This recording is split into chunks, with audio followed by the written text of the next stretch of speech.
Allí tenemos entonces que vamos a continuar con el proceso que ha empezado el apóstol Pablo desde que nos dio la tesis de la epístola.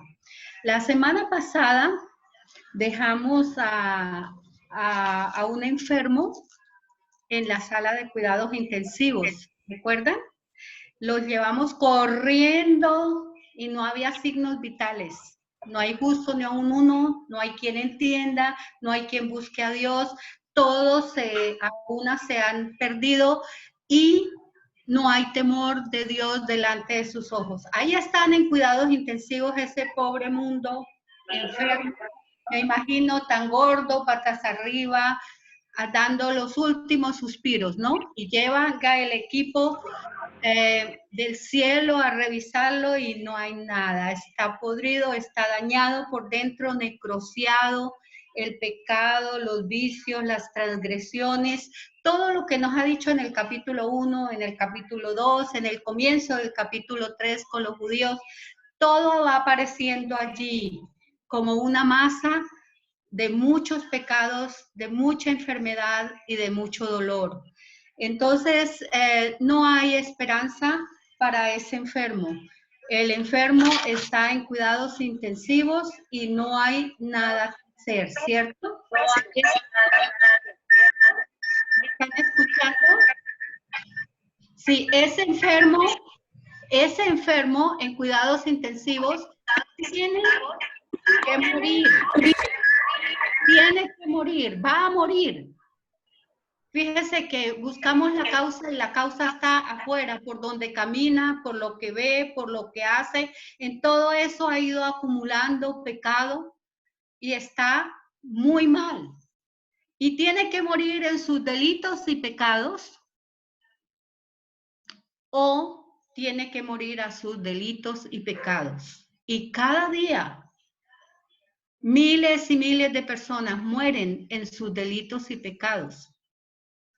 Cuando yo era muy joven y estaba estudiando en el Instituto Bíblico, aprendí o oí una canción de Alberto Benjamín Simpson, que fue el fundador de las Iglesias Alianza, que decía que hay 100,000 almas cada día que pasan a la eternidad sin Cristo y su amor, sin ningún rayo de la luz que resplandezca de la cruz.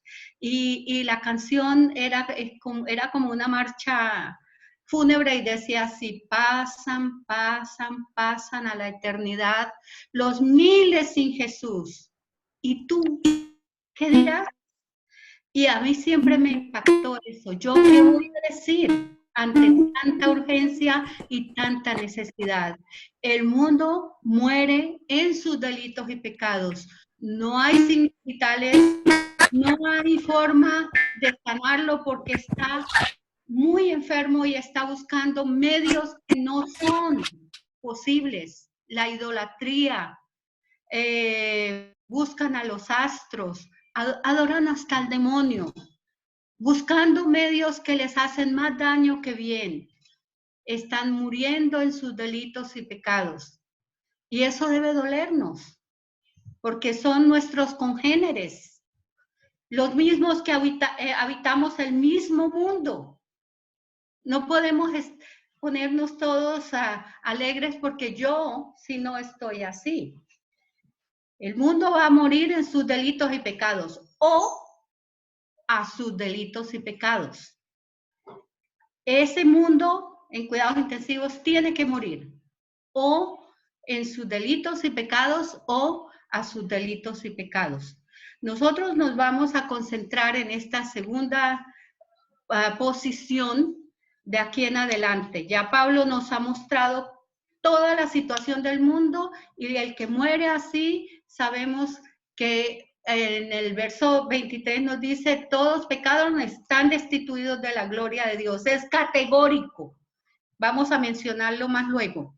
Entonces, aquí, de todas maneras, el paciente tiene que morir o en sus delitos y pecados, que es lo más triste, lo más doloroso, especialmente cuando hay alguien cercano a la familia, nos duele tanto, o morir a sus delitos y pecados. Y en ese pasaje a sus delitos y pecados es en el cual nosotros andamos todos los días luchando para realmente sentir que hemos muerto a nuestros delitos y pecados.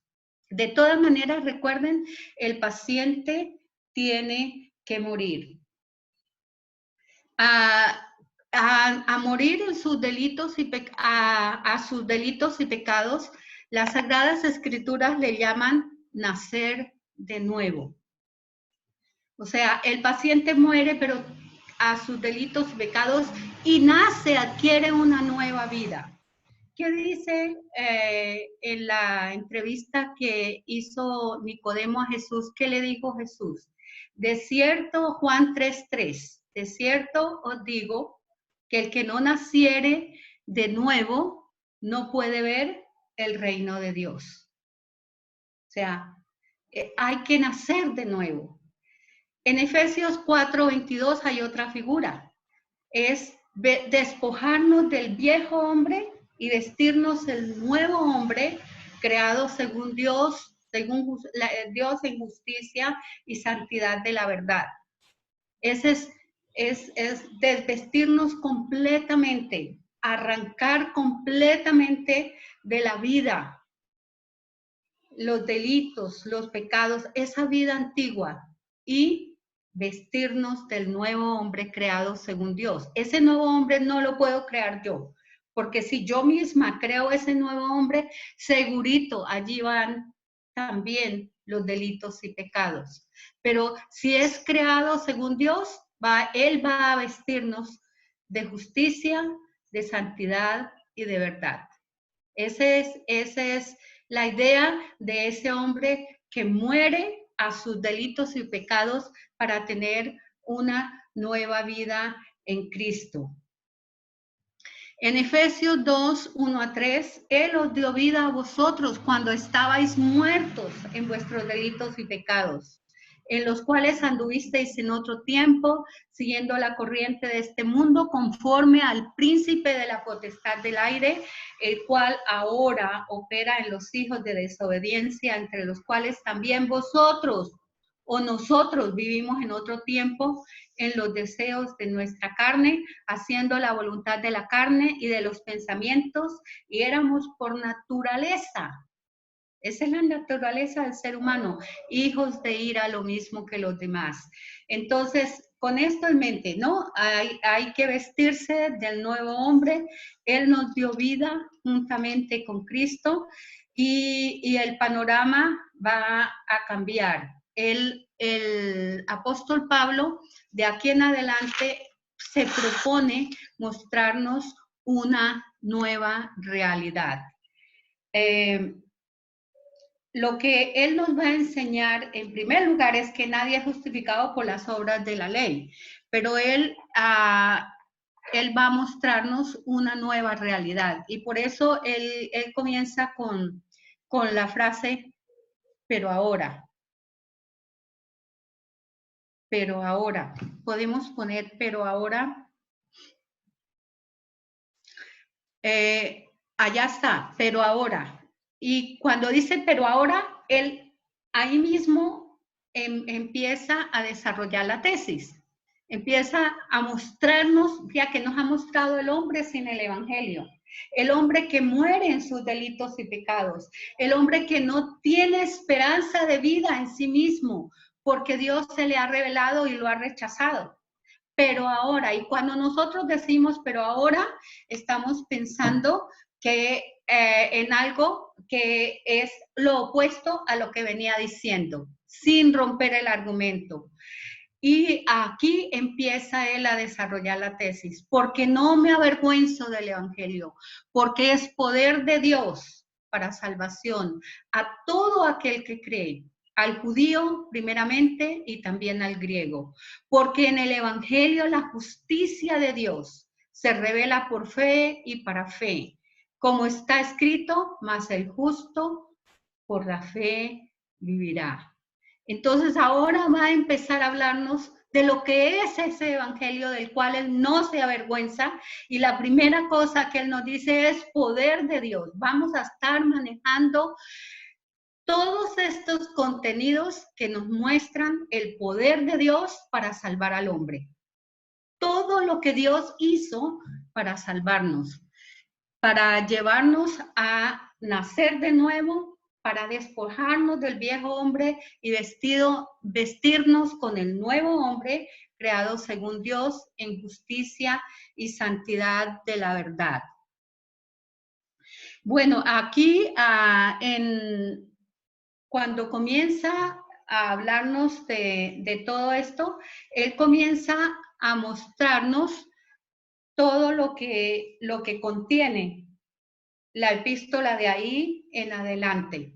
Pero también, pero ahora nos dice que nos está haciendo pensar que es un hecho lógico. Nos ha dicho algo, pero ahora, lógicamente, hay otra situación. El argumento va a continuar cuando él dice, pero ahora. También hay un hecho cronológico porque está en presente. Nosotros no podemos decir eso, se lo dijo a los romanos y a nosotros no nos corresponde. Pero ahora, cuando leemos este libro y cuando leemos este pasaje y cuando nosotros tratamos de hacer nuestra la palabra que el apóstol Pablo escribió, ese pero ahora es un presente continuo que está vigente para cada uno de nosotros. Y también es un hecho escatológico porque comienza una nueva era. Ya no es el tiempo en que el hombre luchaba con ceremonias, con ritos, con todo tipo de rituales para poder acercarse a Dios. Hay una nueva era. Comienza el tiempo de la justificación por medio de la fe en el Señor Jesucristo. Ese pero ahora allí es muy importante. Muchos de los comentaristas... Perdón, Deida, no se está escuchando. Hay ahí un ruido, una charla de alguien que no se puede oír. No te oí la última parte. Ese pero ahora es un hecho que nos lleva a la exposición de lo que realmente es el Evangelio. Él va a exponer qué es el Evangelio. Y este párrafo con que comienza Pablo diciendo, pero ahora, porque él nos dice, pero ahora, aparte de la ley, la justicia de Dios ha sido manifestada y atestiguada por la ley y los profetas. Y todo el párrafo hasta el verso 12 del capítulo 4 dicen que es de pronto el párrafo más importante de toda la epístola a los romanos. Que si entendemos este párrafo vamos a entender realmente, Pablo, cómo nos está presentando el Evangelio. Para muchos este es el párrafo más grande que tiene la epístola, aunque a mí me parece cada párrafo de la epístola absolutamente lleno de contenido, de bendición y de gracia para nosotros, porque nos está revelando realmente lo que Cristo hizo. Con este pero ahora yo quiero mostrarles lo que Pablo, darle un pequeño resumen, hacer un pequeño resumen de todo lo que contiene la epístola. Ya vimos hasta el verso 20, cómo estaba el mundo, cómo está el mundo, y ya lo vimos en cuidados intensivos. Esa es la antítesis del Evangelio. Pero ahora que nos va a dar la tesis del Evangelio de los capítulos 4 hasta el capítulo 8, el apóstol Pablo, comenzando por el 3:20, el apóstol Pablo nos va a enseñar sobre la justicia de Dios, todas las doctrinas básicas del Evangelio, la justicia de Dios, la doctrina de la fe, la doctrina de la justificación, la doctrina del poder del pecado y cómo somos libres de ese poder, la doctrina de la adopción que tenemos como hijos de Dios, la función del Espíritu Santo y la vida en el Espíritu y su función en la redención, la gloria futura, todas estas doctrinas del 4 al 8 armonizadas con una gloriosa cristología. Vamos a ver a Cristo en cada uno de esas doctrinas haciendo la tarea de salvación, llegando a completar todo lo que fuere necesario para que el hombre pueda recibir no solo satisfacción espiritual y tener comunión con Dios acá, sino recibir una proyección de eternidad. En los capítulos 9 al 11, el apóstol Pablo nos va a enseñar que frente a los pactos y la promesa de Dios a Israel, no son dos cosas separadas, sino que incorpora esas promesas a Israel al Evangelio para mostrar que el nuevo pueblo de Dios es el nuevo Israel de Dios. O sea, nosotros somos el Israel de Dios porque hemos sido salvados por la sangre de Jesucristo y el apóstol Pablo nos muestra cómo se incorpora esa fe que tenían los judíos, lo que Dios quiso enseñar al pueblo judío y quiso hacer del pueblo judío, cómo lo incorpora al Evangelio, a los pactos y a las promesas. Y los pactos, las promesas, todo eso no pasaron, son permanentes. En el capítulo 12 comienza un nuevo tema también que tiene que ver con el Evangelio y termina en el capítulo 15. No creo que sea el verso 2, es el 15-21. ¿Cómo vivir el Evangelio? Desde el capítulo 12:1 hasta el 15:21, Pablo nos enseña exacto cómo vivir el Evangelio, cómo debemos vivir y toda la parte práctica. Primero, cómo debemos trabajar el espíritu de la mente, cómo ser nosotros íntegros, cómo trabajar en la iglesia, cómo servir a los demás. Todo eso va a enseñárnoslo del capítulo 12 hasta el capítulo 15, verso 21. Después del verso 21, él habla de su viaje a Roma y en el capítulo 16, él da una serie de saludos a gente que él conocía, que vivía allá en Roma y asistía a la iglesia de Roma. Y esa es la semblanza de todo el libro. ¿Ve cómo él desarrolla ese tema de que el Evangelio es poder de Dios para salvación? Primero nos da las doctrinas básicas del Evangelio, luego nos muestra que él no está rechazando a los judíos, Dios no los rechaza, sino que incorpora su programa, su plan de salvación. Y por eso el apóstol Pablo comienza con Abraham, porque fue con Abraham que comenzó el pueblo de Dios. Y en Abraham nosotros tenemos paternidad por la fe en Cristo Jesús. Y luego nos dice cómo vivir el Evangelio. Total de que ese es el panorama general del libro a partir de pero ahora.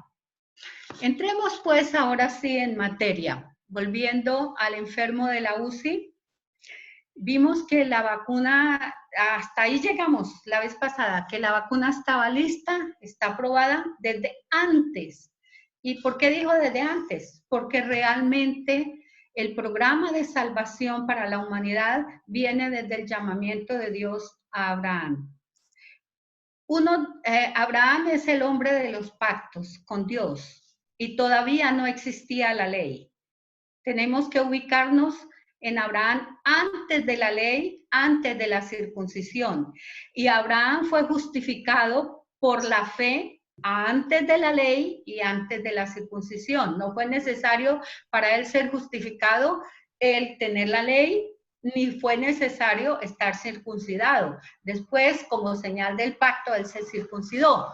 Pero la vacuna ya estaba lista, ya estaba todo aprobado y todo planeado para la humanidad. Y es por eso que el apóstol Pablo empieza con Abraham. La ley fue 400 años después de Abraham, ¿cierto, madre? Exactamente, fue más de 400 años después de Abraham, imagínense. Entonces, Abraham fue mucho antes de la ley y antes de ser circuncidado, que Dios lo llamó para hacer de él una nación grande. Él estaba pensando en toda la humanidad, ¿sí? Para que todas las naciones de la tierra fueran bendecidas por la fe de Abraham. A partir de Abraham, él quería hacer un pueblo que bendijera a todas las naciones, no que excluyera a los gentiles, sino que los incluyera, que fuera ejemplo a los gentiles de cómo buscar a Dios, de que con su misma manera de vivir como pueblo, mostrar a los demás pueblos de la tierra que había esperanza de una vida diferente. Pero resultó que los judíos se hicieron muy incluyentes o excluyentes, o sea, ellos se hicieron únicos y excluyeron a los gentiles y pensaron que pues ellos eran el pueblo escogido de Dios y todo estaba ganado y podían hacer lo que quisieran y no iba a pasar nada. Pero el plan de Dios siempre fue que la humanidad, a quien se revela en sus corazones, a partir de la naturaleza, a partir de la misma creación, cuando Él hizo al hombre a su imagen y semejanza y le dio parte de su propia naturaleza al hombre, Él quería salvar al hombre, porque el hombre tiene un pedazo de Él siempre. Entonces, por eso, parte de lo que Dios quiere hacer siempre es salvar al hombre. Pero ahora, aparte de la ley, podemos pasar esto, aparte de la ley, somos justificados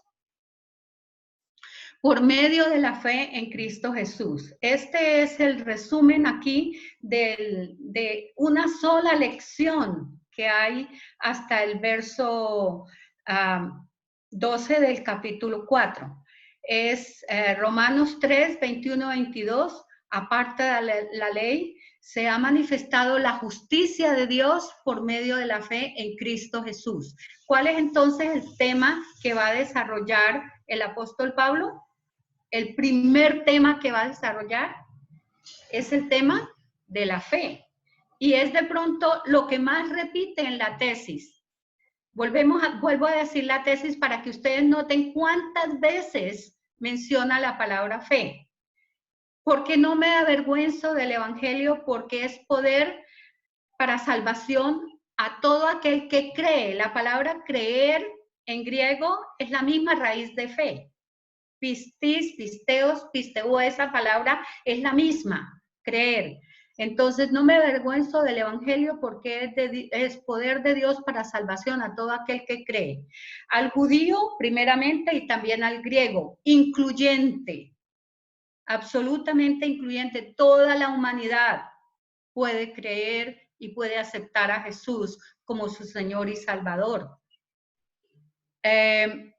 Porque en el Evangelio la justicia de Dios se revela por fe y para fe, como está escrito, mas el justo por la fe vivirá. O sea, lo que más repite en la tesis es fe. Y la doctrina de la fe, entonces, es la primera que él menciona y la primera que va a desarrollar, porque es el primer acto que el hombre tiene que hacer para poder tener salvación, es creer en el Señor. Ahora, aparte de la ley, sin la ley, se ha manifestado la justicia de Dios por medio de la fe en Jesucristo. No es fe en cualquier cosa. La fe que desarrolla el Evangelio es la fe en Cristo Jesús. Ahora, ahí está el pasaje. Pero ahora, aparte de la ley, se ha manifestado la justicia de Dios testificada por la ley y los profetas, la justicia de Dios por medio de la fe en Jesucristo para todos los que creen en Él, porque no hay diferencia. Entonces, aparte de la ley, la justicia de Dios se revela por medio de la fe en Cristo Jesús. Es el versículo 21 y 22 nos dice que Él es como un mediador. ¿Qué dice Juan 3:16?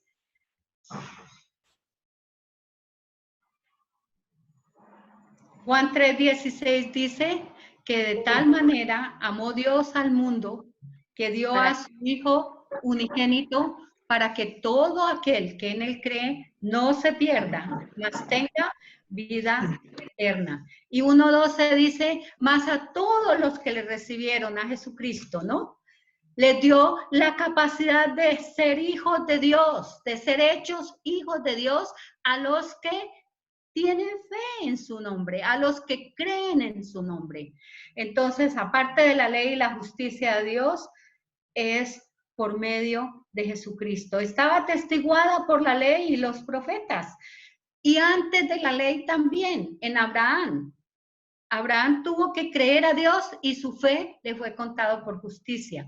Es que ustedes pueden imaginarse a Abraham allá en Ur de los Caldeos, en la tierra caldea, bien lejos junto al Golfo Pérsico. Por allá era Ur de los Caldeos. Allá estaba el hombre con toda su familia y Dios le habla y él le cree y le dice, váyase a la tierra que yo le voy a mostrar. Y salió sin saber a dónde iba. Y más adelante en el capítulo 4 nos muestra cómo funcionó la fe de Abraham. Entonces, fue atestiguada por la ley y también por los profetas. Si nosotros leemos los profetas, Dios siempre rechazaba los actos que eran solamente rituales, rutinarios, que hacían a la gente meterse en un círculo religioso, vicioso, porque hacían las mismas cosas sin buscar a Dios.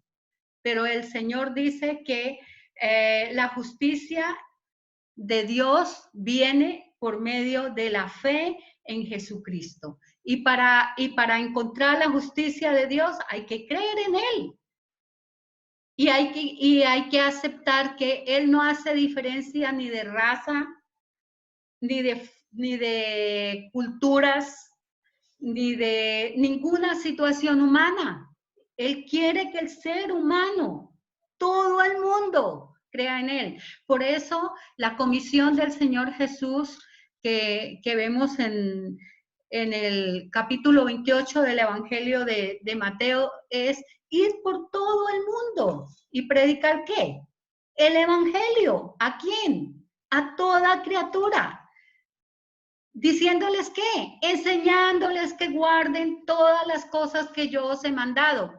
¿Y qué? Yo estoy allí todos los días hasta el fin del mundo.